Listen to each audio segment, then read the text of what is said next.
For some blind people, aside from a miracle, they'll never see. Jamie Buckingham is at the Pool of Siloam, where Jesus gave sight to a man who was born blind. In doing this, he says to us, there is hope for all, not only the physically blind, but for the worst of all darkness, spiritual blindness. The Pool of Siloam is one of the landmarks of the city of Jerusalem. In Jesus' day, it was located just inside the water gate, which was in the old wall around the city. This gate opened out over the Kidron Valley. There, deep in the valley, at the foot of the city of David, was the spring Gihon. This morning, I'm standing at the place where the water from that spring flows into the old city of Jerusalem. It has come under the old wall and into this pool of Siloam.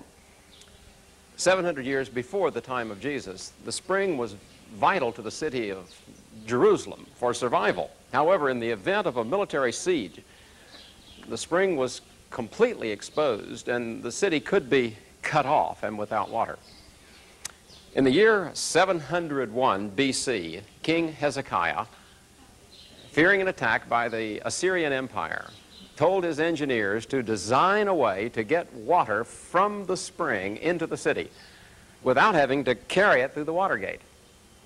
In one of the most remarkable engineering feats of history, Hezekiah's engineers dug a tunnel through sheer rock to bring the water under the city wall and into the pool called Sent, the water being sent from the spring Gihon to the pool inside the city.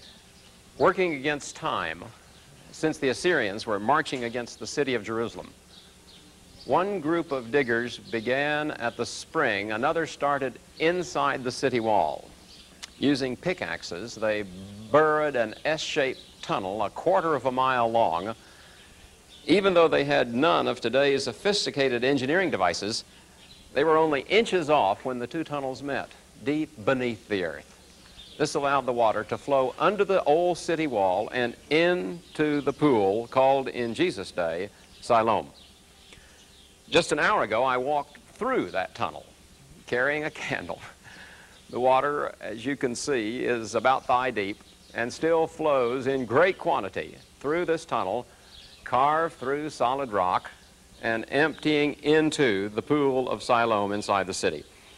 It was to this pool Jesus sent the blind man to wash his eyes. It's an intriguing story.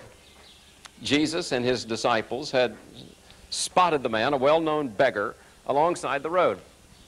The man had been blind from birth. The disciples wanted to know what had caused the man's blindness. Was it sin? If so, whose sin? His or his parents? They believed, you see, that disease was always the result of sin. Jesus corrected them. He said they were asking the wrong question. Instead of asking why the man was blind from birth, they should have been asking what they could do about it. He then demonstrated what God wanted to do. God wanted to give the man his sight through a miracle. And then Jesus did a strange thing.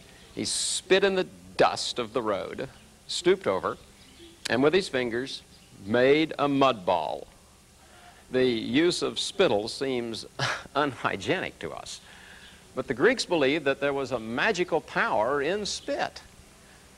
Jesus, however, instead of licking his fingers and touching the man's eyes, spit on the ground. It was as if to say, your belief in magic will cure no one. Let me show you how God does it.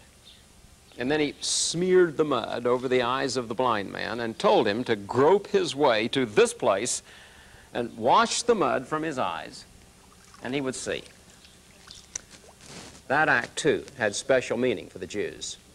It was from the pool of Siloam that the priests drew water for their ceremonial cleansing in the temple. When Jesus sent the man here to wash the mud from his eyes, he was working inside the framework of the customs of the days. There was one significant difference, however. When the Jews washed with ceremonial water, they remained the same. When this man washed, he came up seeing. The difference was the touch of Jesus. Now, Jesus could have just spoken to the man and said, "Be healed." He sometimes did that. In this case, though, he wanted the man to participate in the healing. Remember, the man had not asked for healing. He didn't even know who Jesus was. Jesus was testing his faith by giving him something to do, something that seemed utterly ridiculous. But the man realized that he was in the presence of God. When God asks you to do something, it's never ridiculous, regardless of what others may think about it. However, instead of bringing joy to the people around him, the man's healing caused a terrible religious debate. You see, the event had taken place on the Sabbath, the Shabbat, and the religious laws of the day said you could not work, much less heal, on the Sabbath. Pharisees, those religious legalists, the fundamentalists of Jesus' day, were furious. Jesus had broken the law by healing on the Sabbath. Not only that, but the blind man had broken the law by receiving his healing on the Sabbath. Jesus came to teach us that God is a God of mercy. He's a God of kindness and love. God thinks the Sabbath is an excellent time to heal. That's what the Sabbath is for. But the Pharisees thought otherwise, and so they decided to go after Jesus. If they could prove that he had broken the law, then they could have him stoned to death. That's a great system, isn't it? And so they began interrogating the man who had been blind. Now, how's that for a miracle? The first thing that you see is a snarling face of a religious legalist who wants to kill God. They grilled the poor fellow, tried to get him to accuse Jesus. The man is a sinner. He broke the Sabbath law. Don't you agree? The fellow was sharper than they were. He just smiled and blinked his new eyes and shrugged, and he says, whether he's a sinner or not, I don't know. One thing I do know, I was blind, but now I see. And he just stood there, grinning.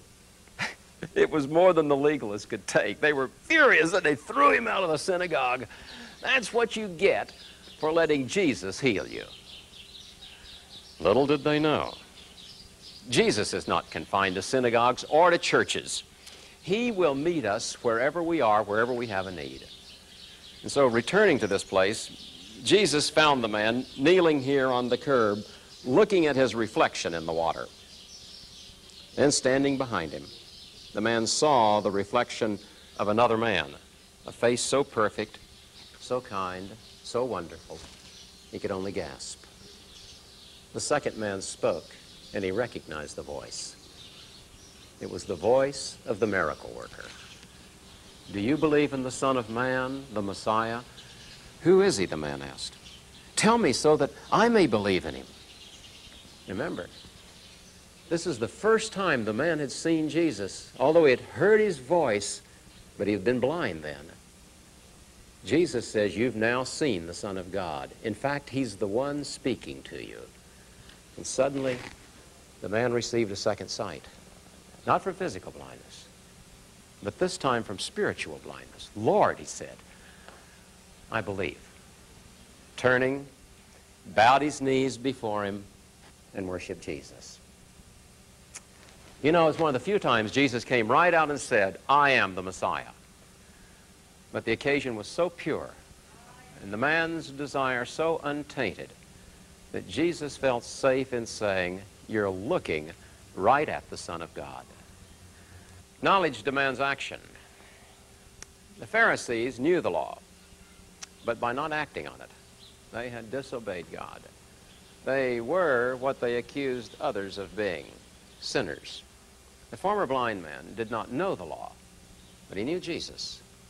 As a result, he received what the religious legalist missed, God's blessing. As you study this remarkable story in your Bible, ask yourself if you're like the Pharisees, upset over Jesus and his different ways, or are you like the man at the pool of Siloam? This one thing I know, I was blind, but now I see.